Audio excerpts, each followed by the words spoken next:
Hello, hello, hello. This is Tom from Tom and Ruth Philippine Adventures. Pros and cons of living in the Philippines. What I did, I put together a list of the pros and cons. I got thinking about this today.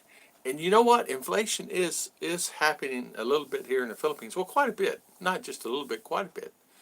And what I mean by that is you'll find that you'll pay the same for a lot of the same things that you're buying in the U.S. actually around the same prices. Some cases, the United States are cheaper.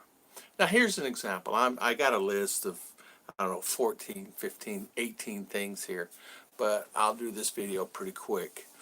The I noticed something today. Was at the store, in pickles, for an example, just a standard jar of pickles. You can buy it for $2.99 in the U.S. and get different kinds. It can be hot, these spicy pickles, dill pickles with this, dill pickles with vade onions, things like that.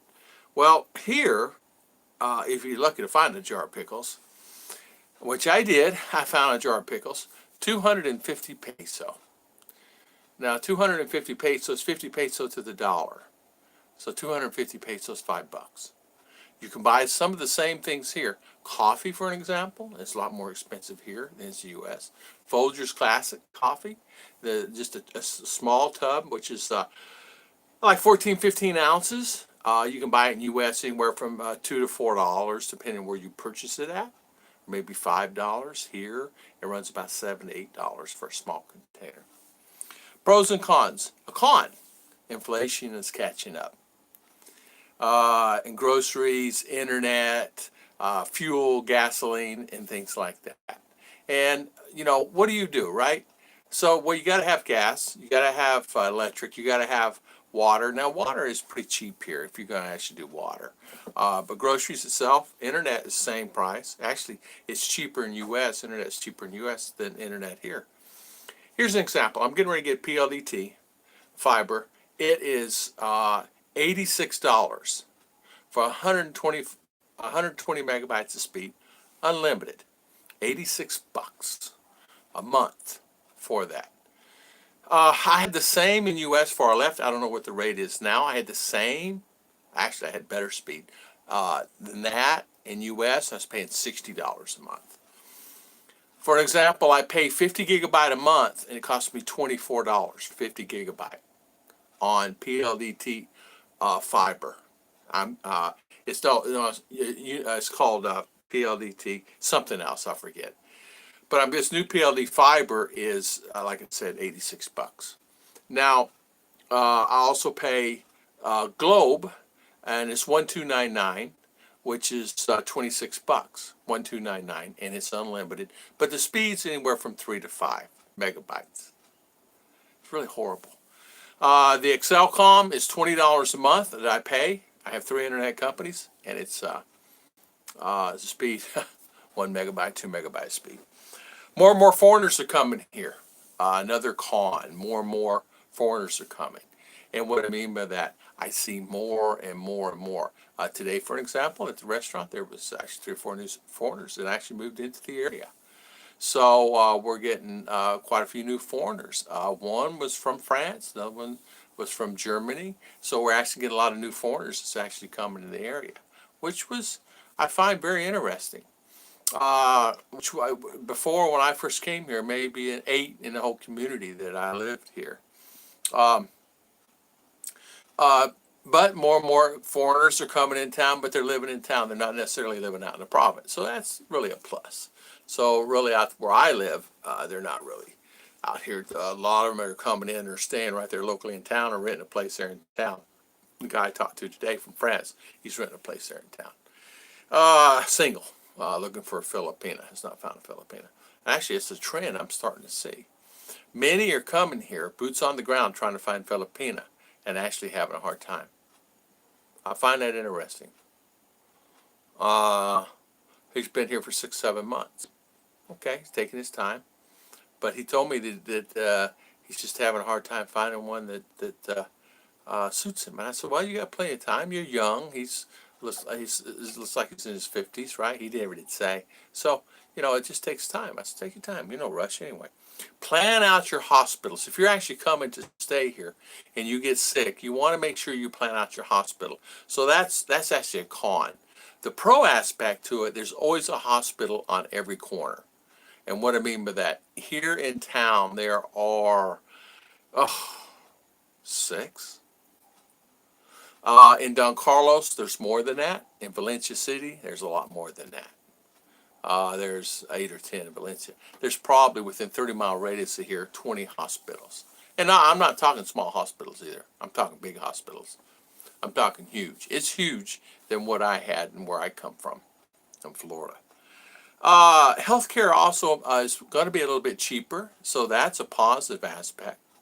There's many plans I've done I've done that insurance on the insurance. You can get Medicards, things like that. So there's quite a bit of plans. So people come here and say, "Oh man, I can't find insurance." You can find insurance. There's plenty of insurance here. You can find insurance. There's Medicards that you can actually pay. It's $150 a year. It covers 60 viruses, which includes dengue and typhoid and everything else. And actually cover your care, the whole care, whatever the care is. If you're going in the hospital, it covers that. But there's a limit. If you're in there over like 10 days or something, you have to pay that.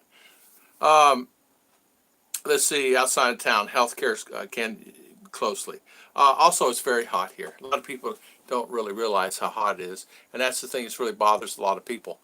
A couple of people have left the area because it's just too hot for them, and they're heading to other areas up in Balai, which is heading towards CDO, and it's up in the mountains. And some are going up in Luzon, but there's plenty of places like around here, Buddha, up at Buddha, going to Davao. A couple of Americans were going to go check that out today. Finding food, I mentioned this earlier.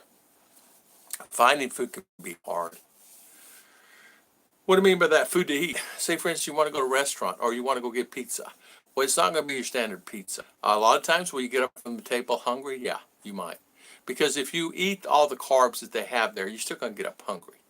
Because all the rice, they don't cook a lot of pasta here. In their case, if you have pasta and cooked pasta, that means you're rich. And so they look at it that way. Sometimes you'll have a hard time because they don't have the variety that they do in U.S. For the food. In other words, you go in a regular supermarket, you can have 50 to 100,000 items in one store. Here, they might have 10,000 items. So if you look for toilet paper, it's just one kind. If you look for pickles, if they have pickles, it's maybe one kind and one big size or whatever. Ketchup, they'll have 5 kinds, 8 kinds. But a lot of times it's the same company that does ketchup. A lot of times you can find Hunt's and you can find Heinz. But it's a little pricey. They're expensive. Tabasco sauce, for example, you can find that. It's a little expensive. Frank's hot sauce, you can actually find that. It's a little expensive.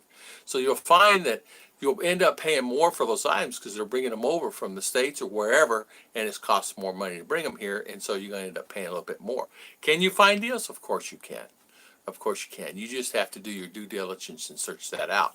But I've noticed I'm starting to see a trend, more so than I saw a year and a half ago. Things are actually changing. In other words, the island is actually getting saturated. So many people are coming in from all over the world.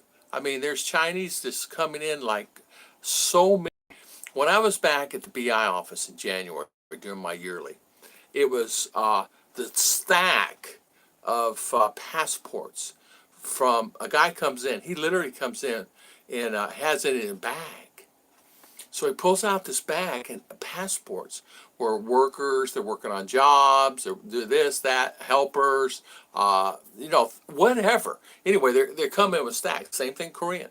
So I asked the lady, I said, wow, you got to do all those. She goes, look behind my desk, sir. Stand up higher. You're tall. Stand up on your tiptoes.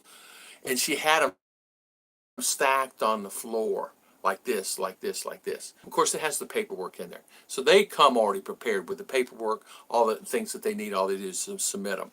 And they have these runners that actually go there and submit the paperwork. Anyway, this particular runner brought all this paperwork in.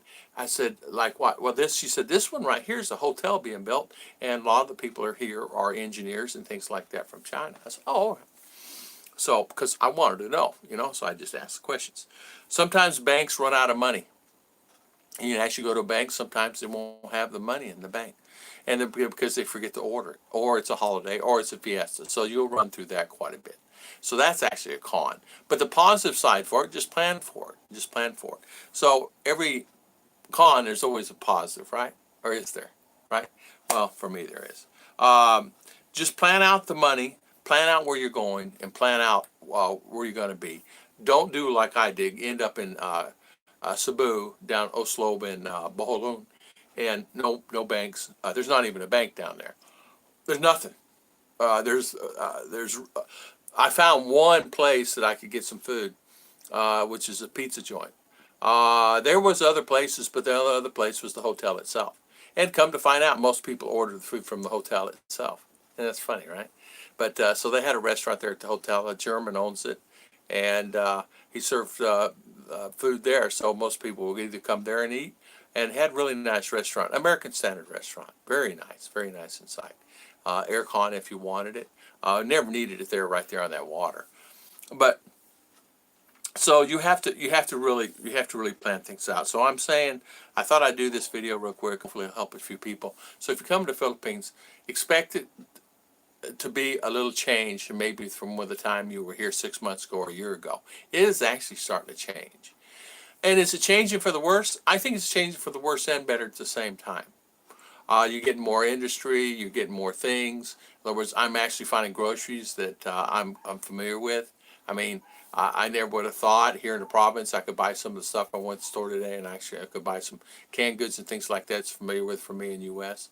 That I didn't have to go to get a CDO and get them. I didn't have to go to Davao and get them at the SM. So there is differences, or Robinsons. Now we got a new store up in Robinsons. I mean, that store, I don't know how big it is. I'm just going to guess it's probably about 50,000 square feet, maybe 60,000 square foot store. I'm guessing now. I could be way off. And I bet item-wise it don't have 10,000 items in that store. Count maybe the health and beauty aids, it probably does, maybe 15,000 items. But it really doesn't have a lot of stuff. I mean, they'll have this big section just on one kind of Dove, for an example, and this big on Kellogg's cornflakes because they're trying to fill up the shelves. I want to thank everybody for watching. I want to personally thank everybody for always coming on the channel and watch and listen. And thank you, and please hit like. Oops.